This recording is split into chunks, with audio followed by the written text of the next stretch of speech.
Well, this is quite the setting, I remarked aloud. Everyone seemed to agree as they filed out of the van that had brought us to the castle. The massive structure sat on a ridge encircled by dense forest, with the setting sun shining through a gap in one of its spires. Damn. I thought you needed a letter to get in a place like this, spoke a young woman to her boyfriend. Some of the group responded in laughter. There were 6 of us in total. I'd assume many were here for the financial side of things, as the prize money for this escape room was significant. Well, at least as far as escape rooms go. But I'd become bored in my retire, and opportunities like these are irresistible for a former detective. Welcome, all. A well-dressed butler greeted us. Please, do accompany me to the dining hall. He gestured toward us to follow him into the castle, and then through its dark corridors. Wow, a legit castle. Doesn't seem to have changed since medieval times, spoke the boyfriend of the young woman. We all jolted as we heard the entry gate slam behind us. Ha! I guess we're trapped now, another young woman said, feigning terror in her voice. More light-hearted conversation followed as we entered a large doorway into the dining hall. Please, find your place at our table, the butler spoke, bowing before us. I scanned the name cards at the table until finding mine. David Lewis, retired detective, the card read. As I took my seat, I noticed all the other guests marveling at the scale of the interior. I could not help but to join them. This castle was indeed impressive. A large, pompously dressed man entered the dining hall and sat on the throne in its center. Greetings, subjects. The man boomed. My name is King Jürgen, and you will obey my every command, should you wish to leave my castle. He continued. I couldn't help but roll my eyes as he lifted his obviously plastic scepter, revealing a distinct sleeve tattoo on his forearm. So much for immersion. First, I do decree, hold on to your name tags, and make sure others do the same, the king said with a drawn-out wink. I don't know how many other castles you serfs have fled from, but know that I require teamwork on my tasks. Great, I thought to myself. Working alone was my strength, and the competition would likely drag me down. Who will walk out of here with the king's treasure of $5,000? Will it be Megan and Stephen, the adorable couple? Will it be Janice, our lovely orthodontist? Perhaps it will be TJ, our fierce veteran. Could it be the brains of our doctor, Sandra? I know my money is on our former detective, David. Don't worry, I won't bore you all with too much small talk. So let's jump to the point, shall we? Each of you have the opportunity of a lifetime, and the game starts now. The king spoke. Nearly all leapt to their feet immediately and ran every which way. I slowly got up, impressed by how eager they all were to lose to me. David, get going. I put all my bets on you. Are you waiting for me to ring a bell? The king asked me, giving another painfully obvious inflection to his tone. Fear not, your majesty, I will not fail you, I spoke, hopefully concealing the mockery in my voice. As I left the dining hall, I noticed that one of the women had lingered behind. You must be Sandra, the doctor, I said. Yes, I am. David, the detective. She responded playfully. I figured, since we need to work together, who better to ally myself with than a former investigator? Perhaps I could use a partner after all. Besides, the temptation of having a witness to my investigative prowess was too much to pass up. Is it still narcissism if you're aware that it is? Regardless, I've earned all this self-flattery and more throughout my career. That sounds like a great idea, I finally responded. Good. Do you have a lead yet? The castle belfry. We should start there. The king hinted at its importance, not so subtly, I said. Awesome, I'll lead us there. I, maybe looked up the castle schematics online from before it became an escape room, she said, wincing slightly. Well, this will be easier than I had imagined. I followed her along the narrow passageways, past relics of the medieval era the castle held. The doctor took great interest in them, remarking on their historical importance. But I couldn't help but feel a little preemptive disappointment. This escape room was supposed to be top tier, almost unsolvable, at least according to the reviewers. So I prayed it would offer some challenge. Just up these spiral steps. We climbed the narrow steps until emerging atop the tower where the bell was positioned. It's beautiful under the night sky. She said, peering through the gaps in the spire wall around the dark castle grounds. I agreed and reached into my bag. I thought we weren't allowed to bring anything. Don't worry, only my insulin in here, I responded, injecting myself. The grounds were truly incredible, and I became fixated on the moon's reflection in the lake for what felt like a while. A long one. Too long. Forgive me, Sandra. I feel like I've been staring out off in the distance forever. Sandra? Sandra was nowhere to be found. How could she have run off so quickly? I looked down the spiral staircase. Nothing. I ran down the stairs and made my way back hastily to the dining hall. But surely she couldn't have gotten this far. Do you know anything about this detective? TJ demanded of me as I walked through the dining hall entrance. Of what? I asked, running towards the large group that had formed there. There's Sandra. In fact, everyone was here. But how?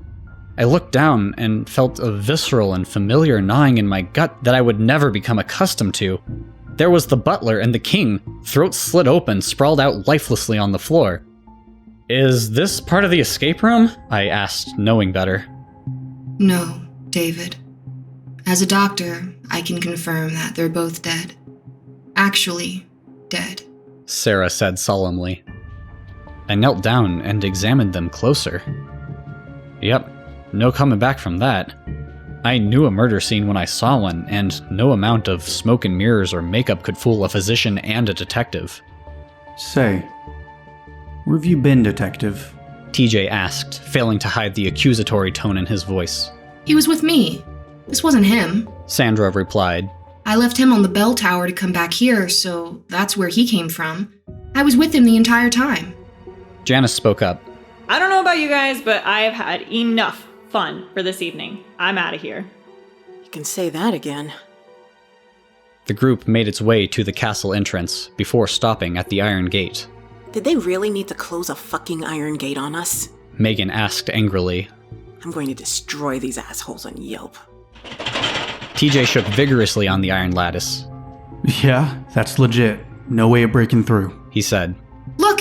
There's a key code here. I think it opens the gate. Sandra motioned excitedly. Great. Does anyone have a 5-digit code on them? I asked, examining the keypad. I mean, just try 99999. I doubt they put any real effort into it. Steven said. Here goes. Sandra said as she typed the digits in. She pressed confirm on the keypad and the screen lit up. Password inputted. Please swipe access card to confirm. Anyone find an access card? There weren't any on the bodies, so we'll have to look elsewhere, I said, earning looks of shock from my companions. What? Was I supposed to wait until the murderer found me? Seems a little disrespectful to just rifle through their pockets seconds after finding them dead, Steven said. It's my job as a detective to gather evidence. Forgive me for trying to help you, I responded. Guys, stop. I've been in shock for a while too, but we have to remember we're trapped in here with a murderer, Sandra said. The others bowed their heads and looked around terrified as they realized the same. There has to be a window somewhere. We don't have to leave through the front gate, Steven said. No, the entire castle was barred or reinforced at its exit points. I mean, that was its original purpose after all. I also looked over all the schematics and many of the windows in the castle. They're all shut off, Sandra said. Wait, is that cheating? Would you forget about the stupid escape room game? Our lives are in danger. Megan scolded her. No, she's right, I said. If we want to get out of here, we have to do so by the rules of the game. The detective is right. We need to play by the rules. There's no other choice. I saw them put our cell phones in the van outside, so we can't just call someone, Steven said. Okay, well, we need to split up and work together to get out then. David, show them the clue you found. Sandra said. I looked at her in confusion. What clue? She looked annoyed. Ugh, don't be selfish. She reached into my pocket and pulled out a note. This was stuck under the bell. David pulled it out earlier. Odd. I had no memory of doing so. Sandra unraveled the note. A useful clue in this old bell you have found. A wise man would search next near the ground. For to enter the treasury of the king requires a key. But who would seek such a thing? What creature might that be? That hardly helps. Stephen said with disappointment. Was it not obvious? Really? I'm the only one who got that? I asked in amusement. Spit it out, Sherlock. Well, it's quite simple. We need to search the ground floor, particularly the dragon statue near the armory, I elaborated. Why a dragon statue? That juvenile riddle wanted to know what creature would seek a key to a treasury. Well, everyone knows dragons love gold. What else could it be? Fine. David and TJ will get the clue by the dragon, and the rest of us will look for other clues. Sandra proposed to everyone's approval. I made my way down the hallway with TJ, and he was the first to break the silence. Well, Detective, let's hear it. Hear what? You know what. Who do you think the murderer is? Well, it could be one of us, but that's unlikely. No one here knows each other, or has a criminal record. Someone else is probably working in the shadows, waiting to pick us off when we're alone. Wow, that did not make me feel better. Forget I asked. TJ responded. Ah, here's that dragon statue. It caught my eye when I went to the belfry earlier. It seems out of place. And yep, scrunched up note in its mouth. Well, go ahead, TJ said impatiently. From the jaws of terror, this clue was retrieved. Now in the hands of the man who will fail if deceived. But not all monsters are ferocious in sight. Many who are evil believe they are right. If it is glory you seek, head to the library, but do not do so before consulting memory. Well, off to the library. And speaking of memory, before I forget to take my insulin, I said as I stuck myself with a syringe. I held the Odyssey delicately in my hands as I flipped through the pages. Not a bad library they have here, but I felt my heart drop as my mind spun. When did I get here? Damn, I don't remember walking down here at all. I was just with TJ at the dragon statue, and now in the library? What the hell is wrong with me? I looked around in a daze and saw TJ reading at a desk. TJ, I think I need to see a doctor. We should hurry. I stopped mid-sentence as I turned him around and saw a deep gash across his neck. No pulse. The room began to dizzy as I sat down to try and make sense of what was happening. There has to be logic to all this, but what? Well, to start, I knew that TJ was not the murderer. That was obvious. But this was now the second instance I've lost track of time and space. So it couldn't be a coincidence. I did remember taking insulin, but did I take it before the earlier blackout as well? I remember climbing the belfry, but not much else. That also wouldn't make sense. I only brought one dose, so I couldn't have taken a second one. Besides, blood sugar levels wouldn't do this to me. Well, I need to leave here fast, so on to the next clue. Library and memory. Well, check on library, but... Oh, of course! The first riddle mentioned a key, so I just need to find that in here. I scanned around the library and approached a very suspiciously placed lectern. An accounting page was open and read 1951 star 715 419. There was fresh blood smeared on the page, spelling out vengeance, obscuring the rest of the numbers. I laughed to myself. Ah, easy. The numbers corresponded to the letter's position in the alphabet. It reads, Sea God's Vengeance. Turns out, blacked out me was correct reading the Odyssey. I just need to skip to the part where Polyphemus was blinded. Yep, sure enough, a note was stuck in the book. 3 out of 4 clues you have discovered, but what you truly seek has been recovered.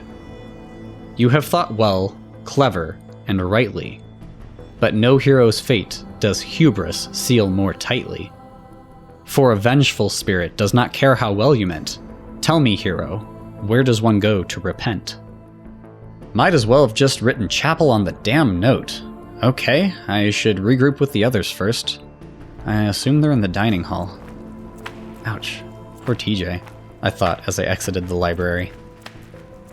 I ran down the corridors quickly, first back to the armory, and then the dining hall entrance. Sure enough, the others were huddled around. Thank God! David, you're safe! Megan shouted through her sobs. We were looking for clues in the courtyard, and I heard a scream, and well... Steven's dead! Megan shouted through her sobs. Janice rubbed her shoulders sympathetically as she held him in her arms. We shouldn't have left him alone here. You fucking coward, where are you? She screamed through the castle walls aimlessly. David, where's TJ? Well, shit. Now do I tell them I found him dead with the airtight excuse of blacking out when it happened with no witnesses? Do I lie and tell them he's still up there? No, too risky, I didn't hide the body. Wait, why would I? It's not like I killed him. God damn it. I lost track of him. He said he wanted to look for more clues in the library after I found this, I said, showing them the note. Alright, well, we should go get him then. Janice said. No, there's secret passages throughout this castle. I saw them on the schematics. David said they separated? That could have given TJ the opportunity to sneak through and kill Steven here in the dining hall, Sandra said. Well, things lined up nicely there, I'd say. Suspicious how you know of all these secret passages, Sandra. We separated in the courtyards, so how do I know you didn't kill Steven? because if I was the murderer, I would keep the hidden passages a secret, dumbass. Stop, just stop. She's clearly distraught from what happened, and we all are. Now, we have to work with each other if we want to escape. The note mentions repentance, the chapel, right? I nodded. Well, let's go there and get the next clue and get out of here. Janice said as she led the way out of the dining hall. I'm staying with Steven. Suit yourself. As we all followed Janice, I tried to make sense of everything.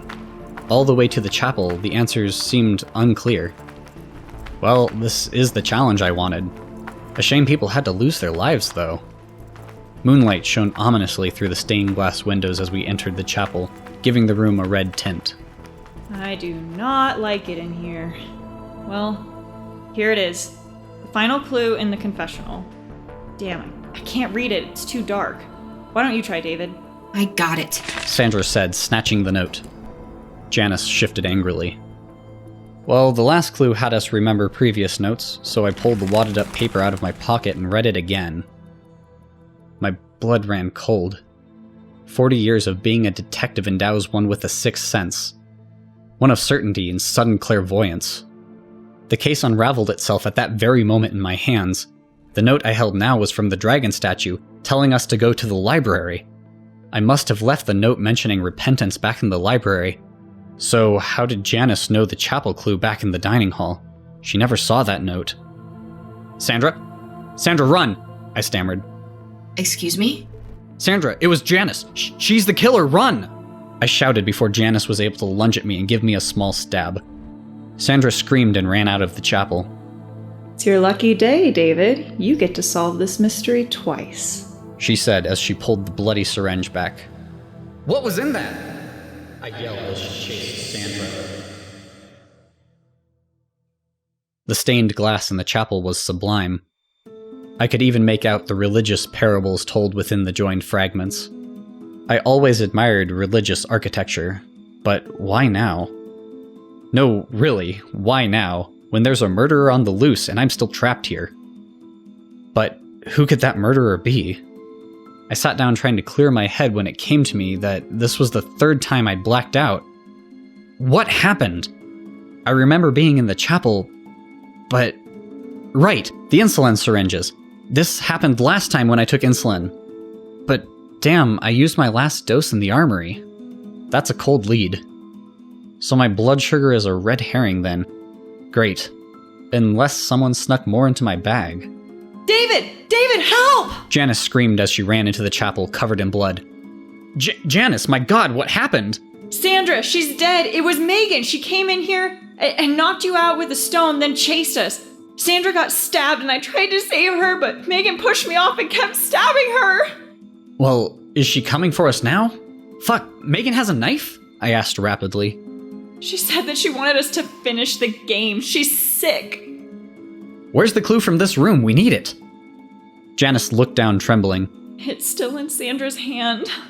I'll get it. Barricade yourself in here. The door closes. Please, you have to solve this game, Janice said. Then she walked over to me and looked me straight in the eyes. I need you to solve this case for me, Detective. I am begging you. She said with a desperate look and an odd tone. Don't worry, I got this. Stay safe. I ran out of the chapel, unable to get my mind off the exchange. I could feel something was wrong in my gut. I just couldn't piece it all together. My mind is in shambles and I need to solve this game. I followed a trail of blood to Sandra's body. Shame. I really liked her. I took the bloody note from her fingers that still tightly clasped it. Well, final clue. With this final clue, the key has never been closer. But first recall the poster. Yes, Daniel, that poster of my son so pure, a helpless expert with no cure. Justice is blind, indeed for me, as the innocence of my boy I could not see. My heart with him granting no protection, a mother's love is no match for lethal injection. But the man who truly killed this woman should not be elated, for my vengeance does not stop with the detective who he evaded. Kevin Smith is his name, the key is written in the same. I shook my head as I read the note, not believing what I saw. I looked up and gasped as I saw the word remember written on the wall in Sandra's blood. Well, fuck, is Janice or Megan's last name Smith? Clearly, one of them had a son wrongly accused of murder and blames me for not solving the case. Wait, those eyes, I remember. I need you to solve this case for me, Detective. I'm begging you. My Kevin means the world to me, and he'd never hurt anyone. Janice's voice from all those years ago rang in my memory. I looked back towards the chapel. Yep, door's open. There's Janice. Shit, I should have seen that one from the start. Well, that was less of a clue and more of a scolding. And she really needs to work on her poetry. It would be funny were it not so psychotic. I mean, seriously, did she write all of these clues or just one? Am I playing the escape rooms game or hers? Why'd she kill the king? That man was growing on me. Damn it, think. Okay, the key is written the same name. Yep, just like the king said at the beginning, we need to work together and use our name tags. Luckily, I took them all before everyone noticed in the beginning frenzy. Now to read them before Janice stabs me. Damn it, they're blank. No, wait, invisible ink, on all 6 of them. I need heat. Megan had a lighter she snuck in, so I'll run back to the dining hall. I quickly scanned the room while I entered. No sign of Janice or Megan. That couldn't be good. Fortunately, I found her lighter on the ground and carefully used the flame to illuminate the ink on each name card. Paper Throne, they collectively spelled. Besides mine, which had an additional message on it. Good luck, Detective. You're king. Fuck, I missed that guy. Well, here it goes, I thought, tapping on the king's throne. It's hollow paper. I punched through it and felt around the base until I grabbed the key. Well, onto the treasury.